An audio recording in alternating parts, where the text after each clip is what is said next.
As I prepared for this message, though, I got to say there was one person I had in mind more than any other.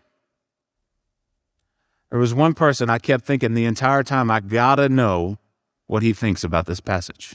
That's one of our own, Bill Brooks, okay? Better known as Eddie Lee's husband, right? We know Eddie Lee. She's the children's minister, children's pastor here, is blind.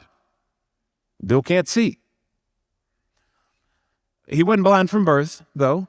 This happened later in life. I personally wish he would have been blind from birth. That sounds harsh, but I would have gotten in less trouble when he was my leader in Awanas or Royal Ambassadors. If he couldn't see back then, it was a degenerative disease, so he wasn't born that way. But I asked Bill, I called him. And I said, Bill, I need to hear your perspective on this passage. I can't get up and preach this in front of you without hearing your perspective on this passage.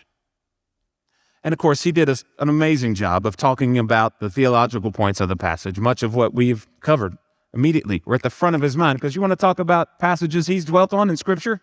This is near the top of the list. It's more relevant to him than to anyone else in this room.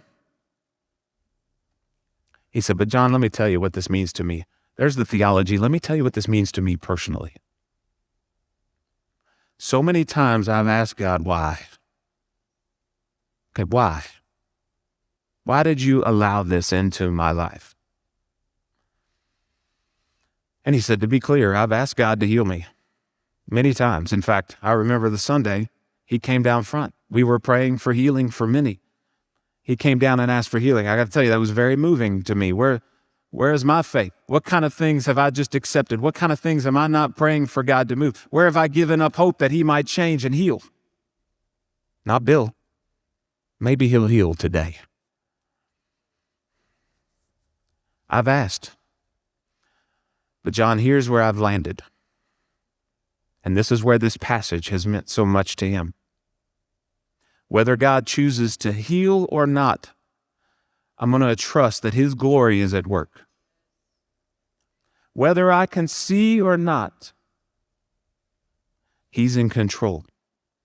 Whether I ever receive back my physical sight, and this is the thing for all of us to hear, he still sees me.